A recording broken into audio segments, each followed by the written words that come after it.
Greetings, YouTube. I was poking around on my hard drive this morning and found an old file that deals with some second edition treasure that I had done for an adventure many years ago. Obviously, it's second edition. And I thought I might present to you the treasure, the magic items that I had created for this particular trove. I think it might have been a dragon's treasure pile of some variety. And of course, there were some mundane treasures, coins, gems, jewelry, artwork, weapons, things like that. But I also threw in magic items, and I had these described as in basic what they look like, and then after that was the actual description of their magical abilities, and the player characters got a list of just the mundane descriptions. They knew they were magic, but they didn't know what, and they had to figure this out. So some of these, okay, here we go. A lot of these, remember, are second edition, so they don't necessarily have some of this standardization that happened in third edition. That is a good thing and a bad thing, and it depends how you look at it. Okay, the first was a large jar with a head in amber liquid, which seems to be aware. And so it was looking around, eyes moving, blinking, but it was just a severed head. It was one Iwar Farrar, a lawful neutral apprentice necromancer who cheesed off his mentor. He has been in the jar for 78 years, 43 of them in his master's den. Outside of the jar, he will quickly perish. But he was capable of communicating with the group. And oddly enough, I don't think anyone tried to communicate with him. I never did figure that out. A dagger with a curved black blade gives you an uneasy feeling. That was a magically poisoned dagger which was of evil alignment. A case of labeled oils. That was straightforward. Fiery burning, essentially alchemical flasks. You throw them, fire kind of thing. A rune-covered arrow, which is an arrow of swear slaying. A conch shell, like the kind you put up to your ear. Has 4 hours of music recorded on it, popular symphonies. Open-faced helm, helm of underwater action. I love underwater adventures, and I always throw underwater bits and plot devices in campaigns. I have always used underwater adventures. Doesn't matter if it's fantasy or science fiction, I've always found them fascinating.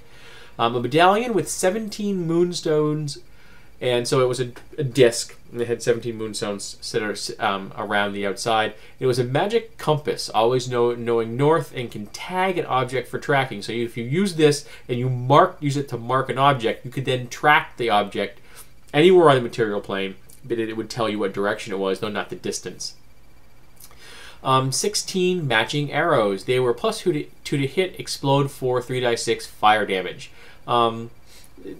Basically a very small fireball spell in an arrow, obviously not reusable. 23 matching bolts, plus 1 bolts of distance, which were triple range, can be reused if recovered, though I'm not sure how you'd find one from that distance. An onyx wolf figure functions as onyx dogs as follows, and it gave you the basic rundown how this particular version of the onyx dog, which is, I always love the figurines of Wondrous Power. I thought they were cool.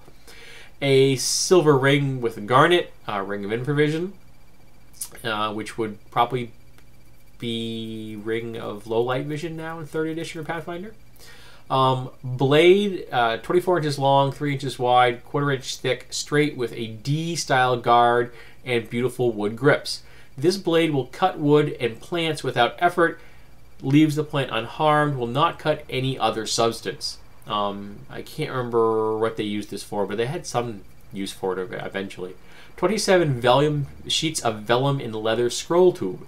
These are magic photographic sheets. Essentially, you put your hand on one of these sheets, you look at an object, say the command word, and it takes a picture of what you're looking at.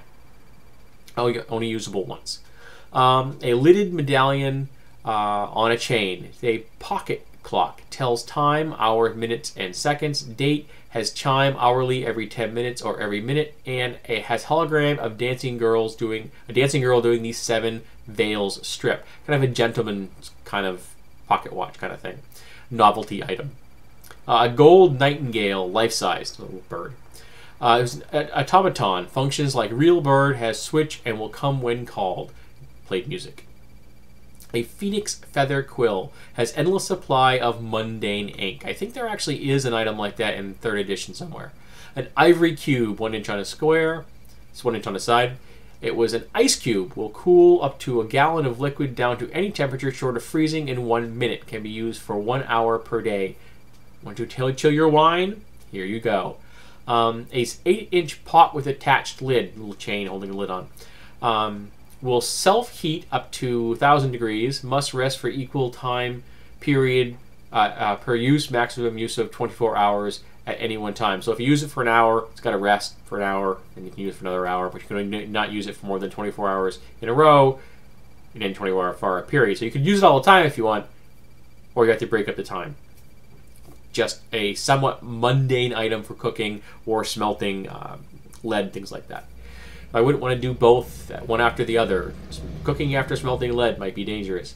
A flask of blood. Vampire blood, 1 pint. Magical in nature, but mostly used for spell components or alchemical processes. A bronze bracers. Functions as cloak of Arachnia. Spider climb.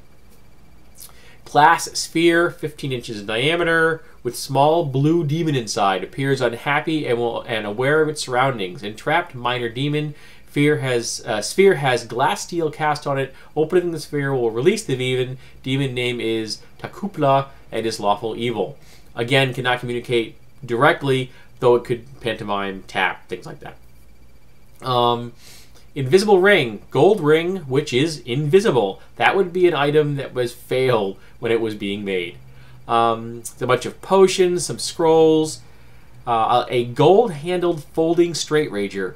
Magic to never dull or rust. Again, I liked magical items that were mundane in nature. I thought if you had magic in a world, you would use it that way. A dram container of clear liquid. Medusa's Tears. Again, an item for alchemy or spell component of some variety. A broom. Automatic broom will clean 1 square yard per minute. Will work for up to 12 hours per day. It's kind of a unseen servant kind of cleaning option there. A 3-foot steel bar with seamed at center and textured grips on either side of the seam. This was a static bar. It was like an unmoving bar that they used them from a rod of immovability, or what it was called in 3rd edition. Put it in space, collect it, let go, and it would stay where it was going to stay. A brass ring carved with runes, ring of cantrips, which allowed the person to use cantrips. I think it was X number a day. I didn't have the details. A 2-foot steel rod, 7-sided with knobs on each end. Excellent rod of engineering. 6-foot zebra wood staff, staff of striking and curing, a classic 2nd edition clerical staff. There weren't many clerical staffs. This was one of them. 8 lead sling bullets in pouch. Sling bullets of fiery explosion. Again, small, minor, 3x6 fireballs. Though these went up to a 20-foot diameter in area. I kind of made them a little more impressive because they're less useful for the most people. Kind of giving them an impetus to use the sling balls or spears. An invisible medium round shield. Shield is simply invisible. Opponent gets a -2 on attacks first round due to surprise. The person doesn't know you're using a shield, so the first time you use it, they're going to screw up because they're not going to realize there's an object interposed between you and them. A black leather war cack, which was a type of saddle of security. 14-inch cast iron wand, wand of hammer blows, which was a spell kind of like, kinetic fist kind of thing. 16-inch wand, surface is slick to the touch every time the wand is picked up. It changes color, including multicolors. Never repeats a color or pattern. Wand of Wonder 2. I loved random magic items. Somewhere, I've got in my notes somewhere, I've got a list of 1,000 random things. It was from some magazine or something, and somebody photocopied me. I've got to find it and scan it because it was really cool. A black cloth, 1-foot square, cloth of polishing, kept things from rusting. Large animal collar, suitable for a pony, horse, or griffin. Collar of protection +3. Everyone's always want to keep their steed safe. Mahogany box, 3 foot by 2 foot by 2 foot with a hinged lid. Box of preservation. Essentially, it was a stasis box. Anything you put in it, you close the lid, and time would stop for that object, so it wouldn't rot. 4 purple candles, candles of divination. Red candle, candle of flame arrow, which will allow you to cast the flame arrow on any arrow placed in the candle, so long as the candle was burning.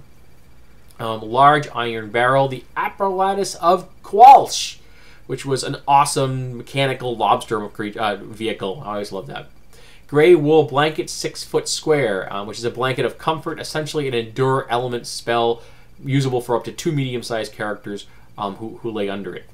A teak handle set with tattoo needles. So it's a teak handle, and then at the end there were a group of sharp needles, which was a needles of tattooing. Needles have endless supply of tattoo ink and up to 256 colors. Needles are also sterile at all times. Again, I like mundane items that were magical. Silver coin, a coin with magic mouth cast upon it.